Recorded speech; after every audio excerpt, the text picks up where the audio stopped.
All right, so God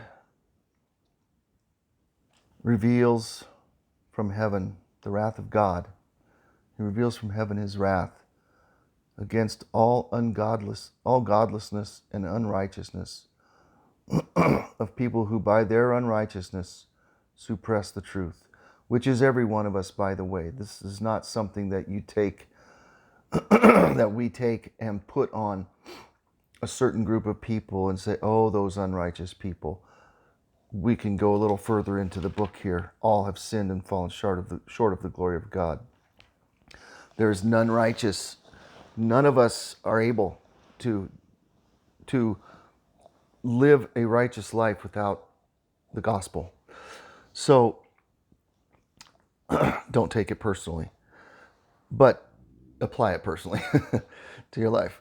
You need to. Excuse me for all my gunky throat. So God's wrath is revealed from heaven. Gosh, I'm sorry. Against people who suppress the truth, which at some point is all of us. So understand, we're all under wrath. Jesus said that. The wrath of God abides on him. Those who don't believe in Jesus, the wrath of God abides upon them. I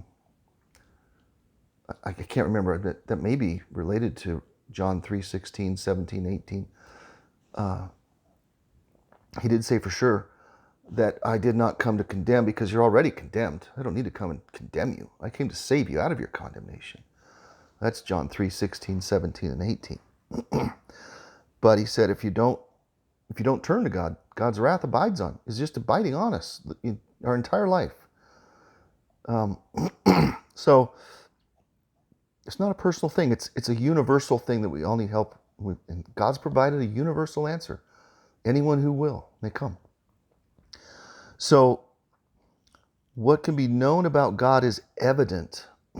Now, I did not believe that as a young man. I didn't think God was evident at all. Because I'd been told that the universe was a big bang that came out of nothing, a big ball of hydrogen, and I just, okay, whatever. Dinosaurs evolved out of amoebas. Humans evolved out of ape-like beings. And, fish did this, whales became cows, and then they went back to whales, and it was like, okay, sounds like you guys have worked this through. I didn't know any better. So the suppression of unrighteousness, the suppression of the truth in unrighteousness that was taught to me was something I just stepped right into.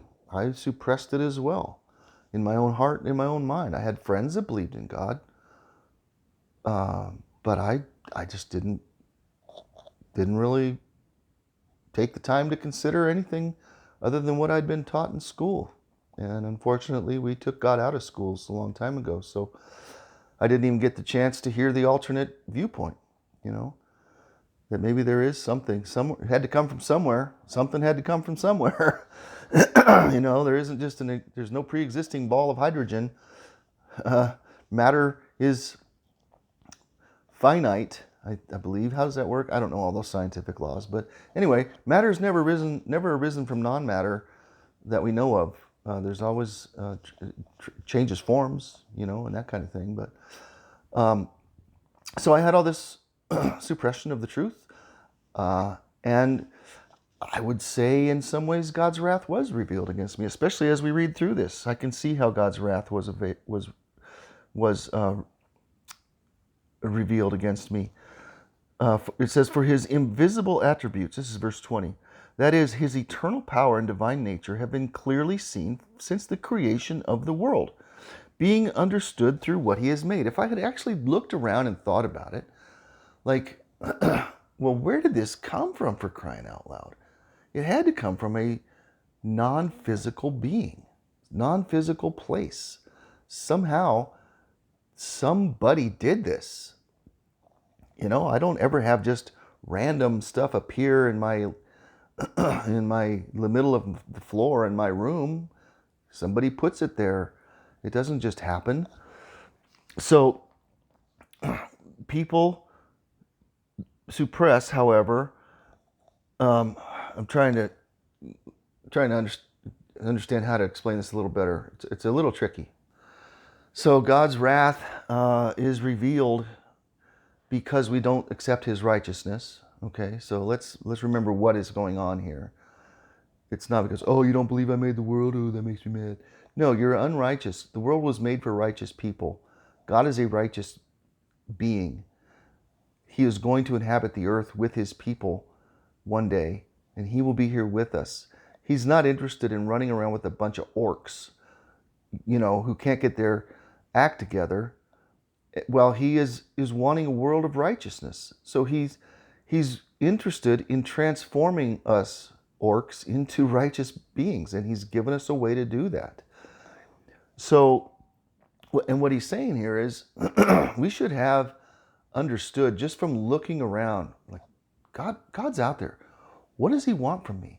What's going on? Why am I not happy? Why am I at odds with people all the time? Why do I have trouble? Why do I fight?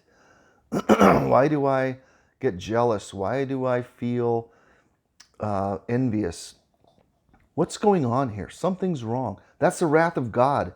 God gives us those signs as a sign, as a warning that something is off. We need to work on that. We need to not work on it in ourselves. We need help to get over it. How would you fix that problem? Well, if God made the world and God made me, maybe He has a way to help me through these things. But instead, we suppress that as well. We don't just suppress the gospel, we suppress the fact that God even exists.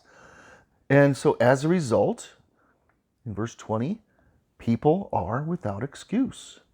For though they knew God, they did not glorify Him as God or show Him gratitude. Instead, their thinking became nonsense, and their senseless minds were darkened.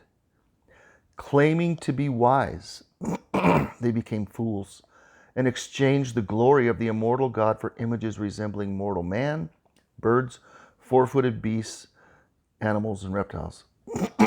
So, when we refuse to acknowledge a creator, then we start worshiping human beings, other human beings. We start worshiping images that we can make of them, whether they're just glorious, kings who we think are powerful, if that's the thing in the culture we're in that they look to for strength and glory, or whether it's a beautiful woman who's barely clothed, that we worship that, or whether it is an animal that has some sort of supernatural qualities to it that we give it, and then we worship that as something that can save us. Cows give us milk, so we must worship them because milk gives us life. That is a thing that people have done. Worshiping a woman as a man, as the ultimate joy of my life. That's a thing that men do. We exchange the worship of God for these other things, and because we don't believe God exists, we don't trust Him, we don't look to Him for our righteousness. We look to other things to bring us joy, to make us happy, and the wrath of God, as we suppress the truth of His righteousness by faith, takes us even further. God basically permits our brains to become more and more flawed as we reject Him. And the more we reject Him, the further we go into that darkness. And that's the wrath of God being revealed. And it's a very sad thing. And it's a tragic thing. It's not a fun thing. It's not an interesting thing. It's sad. And God wants to bring us back, but we're going to stay out. We're going to hang out in this chapter for a little longer and see exactly what it looks like a little more. And